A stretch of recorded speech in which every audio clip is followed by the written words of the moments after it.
So, today is September 12th, 2023. I'm going to go a little out of order to tell you guys the story of what happened on September 11th, 2001. So, at the time, I was working with Joe Myers, and we were working a job up in Canada for Faurecia and Johnson Controls and General Motors. I was doing ergonomics consulting, and Joe was doing quality consulting, and I was doing a little bit of quality consulting too, learning that stuff. And I was up at a plant in Barrie, Ontario, when one of the guys called in and said, "Hey, a plane just hit the World Trade Center." And we got on the TV and were watching the TV. Now this is before smartphones, so we all rushed into the same room, and everything. That's right. I was at a Fanuc plant. That's right, in Barrie, Ontario, Fanuc Robots. And I was looking at a process they were going to use, and I wanted to make sure it didn't kill the operator. But anyway, so we rushed into the break room where the TV was. We're all standing there, and I mean everybody. The guys building the robots, the guys programming the robots, the bosses, the plant manager, everybody. Everybody was in there watching this. And they showed video of the first plane hitting the tower. And as we stood there, we saw the second plane hit live. And I knew right then it wasn't an accident. I knew somebody had done this on purpose. And the rest of the day was just crazy, because I'm in Ontario, Mary and the kids were in Battle Creek, Michigan, and I couldn't get to them. I thought World War III was starting. Who knew? We didn't know anything. And we got through that day, and then many subsequent days after. Before this happened, you could get in and out of Ontario, Canada.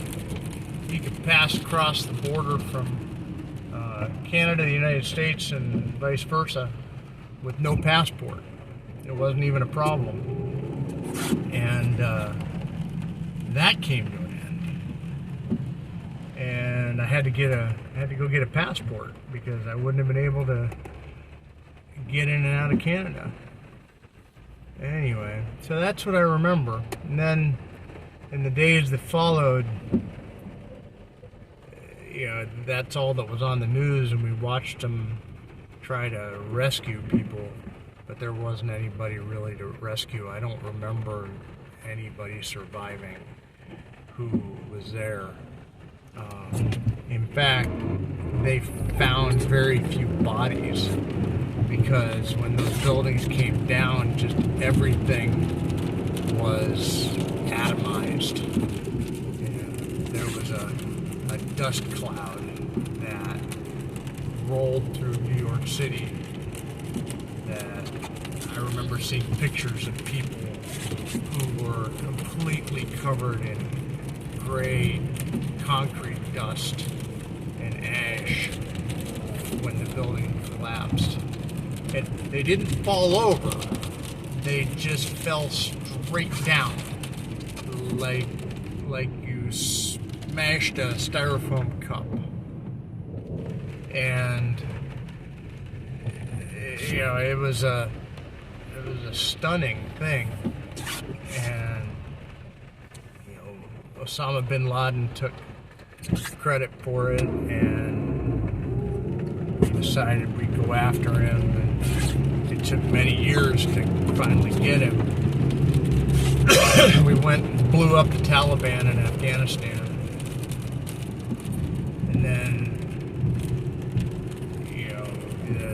the idea was out there that Saddam Hussein had helped these guys, and he was in Iraq, and that he had chemical and biological and even starting on nuclear weapons.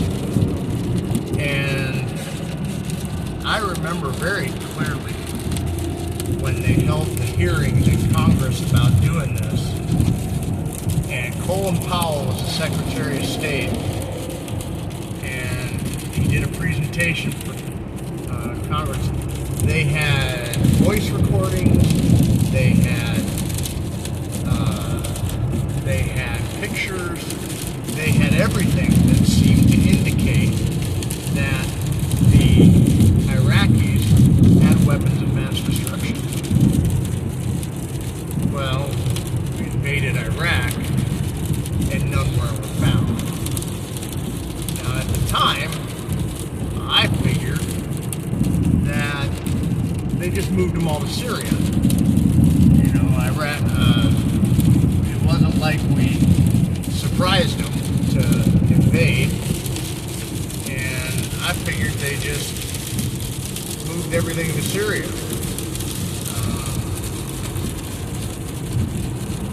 That appears to not be the case, although Syria did use nerve gas, but who knows if it was Iraqi nerve gas or something out from the Russians. Anyway, I mean, that's what that was all about back then. Looking at it right now, with 20/20 hindsight, it's obvious we should never have gone into Iraq. That caused way more trouble than it should have. And once we did go in, we should have done a better job of staying there.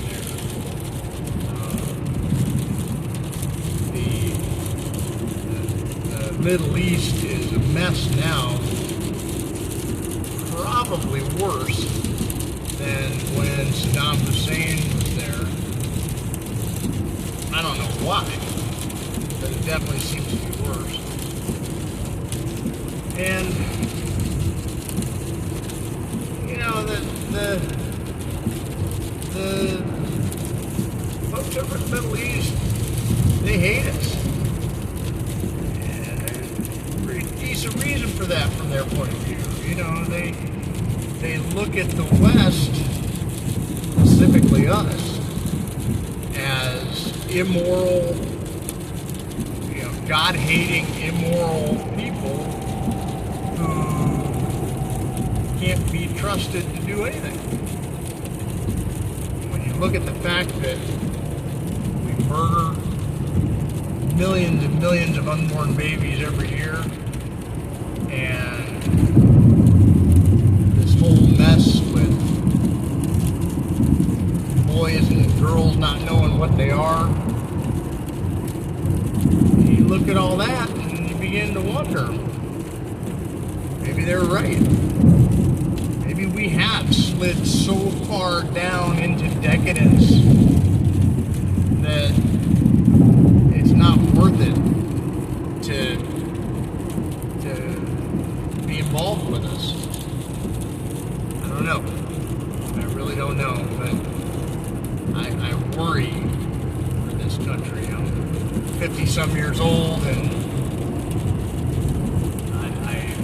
I look to my future, maybe I've got another 30 years, maybe not. I seriously doubt I got 40.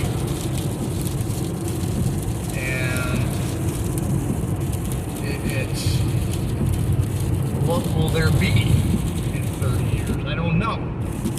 The way society is going now, with the despair and the hopelessness and the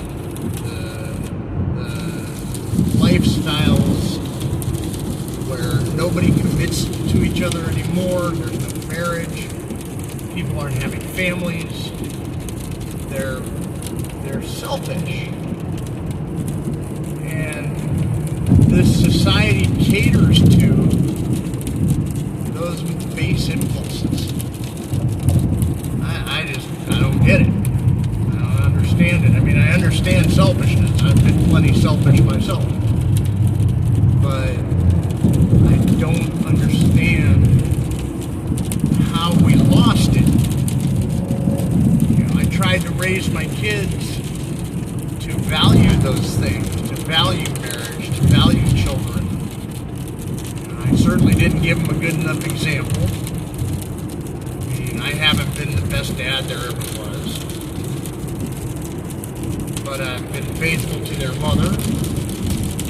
We've had our hard times, but we've stuck together. And I feel like that ought to mean something, but it doesn't seem to. So, I don't understand it. Society has just fallen apart, and I don't know how we lost it. I really don't. The values of hard work and honor, loyalty, they don't seem to matter anymore. It makes me really sad. So, in conclusion, this would count as a rant or a ramble. In conclusion, I think that really life is just a question of pay me now or pay me later. As a society, we're not paying the price we need to pay right now to ensure a good future. We're not doing the things, we're not having families, we're not keeping marriages together, we're not building companies that take care of each other, take care of people. We're not upholding good moral values. We're not doing the hard work to make the future better. So I think the future is going to get worse. When I look back at how my mom and dad worked, the values they held, I've got to reap the benefits of that. And while I personally tried to keep those values at work and do the things that needed to be done, people in my generation didn't. And now, here we are. I don't know. Well, anyway, that's all I've got. And I hope you guys have a good day. And if you've stumbled upon this and you're not one of my kids, that's fine.